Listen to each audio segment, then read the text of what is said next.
रामकथा। मर्यादा पुरुषोत्तम भगवान श्री राम को सनातन संस्कृति का आधार माना जाता है। भगवान श्री राम विष्णु जी के अवतार हैं।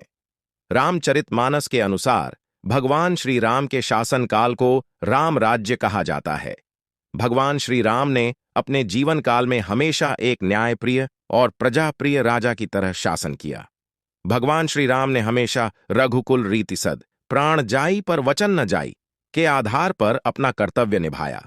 इसी कारण अपने पिता राजा दशरथ के कहने पर राजधर्म और वचन के पालन के लिए भगवान श्री राम 14 वर्षों के वनवास पर भी गए। अपने जीवन काल में भगवान श्री राम ने अपने वचन और धर्म को हमेशा अपने स्वार्थ से ऊपर रखा। हम सभी भगवान श्री राम को सियावर, विष्णु अवतार, रघुनंदन, मर्यादापू, पुरुषोत्तम, भगवान राम और श्री रामचंद्र जी के नाम से जानते हैं। भगवान श्री राम के इन सभी नामों के पीछे कोई न कोई पौराणिक कथा अवश्य जुड़ी हुई है। आज इस लेख से हम जानेंगे कि भगवान श्री राम को रामचंद्र जी कहने के पीछे की कथा क्या है।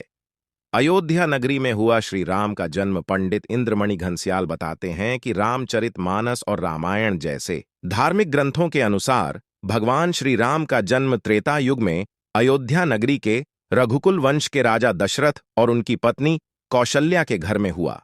राजा दशरथ कई वर्षों तक संतान सुख से वंचित रहे थे। इसके बाद आर्षि मुनियों द्वारा बताए गए उपायों को करने से राजा दशरथ की तीनों रानियों कौशल्या, केकई और सुमित्रा को पुत्र रत्न की प्राप्ति हुई। माता कौशल्या के पुत्र भगवान श्री राम हुए, जो श्री हरि के रूप थे।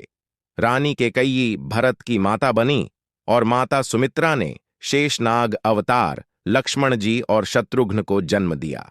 4 पुत्रों की प्राप्ति से राजा दशरथ बहुत प्रसन्न हुए और उन्होंने पूरे अयोध्या नगरी में उत्सव मनाया और सभी अयोध्या वासियों को भी इस उत्सव का सहभागी बनाया। चंद्रमा को दिए वरदान के कारण कहलाए रामचंद्र। भगवान विष्णु के धरती पर श्री राम रूप में जन्म लेने के कारण स्वर्गलोक के देवता बहुत प्रसन्न थे। इसी कारण जब अयोध्या नगरी में दशरथ के पुत्रों के जन्म का उत्सव मनाया गया, तब भगवान सूर्य देव अस्त होना भूल गए और अयोध्या नगरी में रात नहीं हुई। रात ने भगवान विष्णु से कहा कि मुझे भी आपके राम रूप के दर्शन करने हैं। तब विष्णु जी ने सूर्य देव से अस्त होने की प्रार्थना की।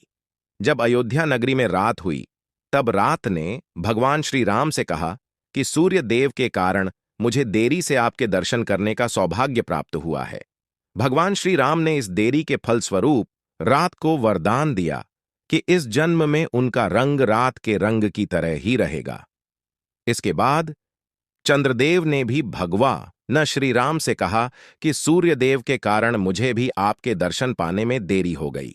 भगवान श्री राम ने चंद्रदेव को भी यह वरदान दिया कि चंद्रदेव का नाम भगवान राम के नाम के साथ हमेशा जुड़ा रहेगा। इसी कारण आज भी संसार में भगवान श्री राम को रामचंद्र जी के नाम से जाना जाता है।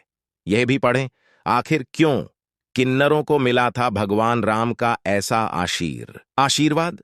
मर्यादा पुरुषोत्तम भगवान श्री राम का जीवन क्यों है एक मार्गदर्शन। भगवान राम का नाम उनके अस्तित्व से भी बड़ा है।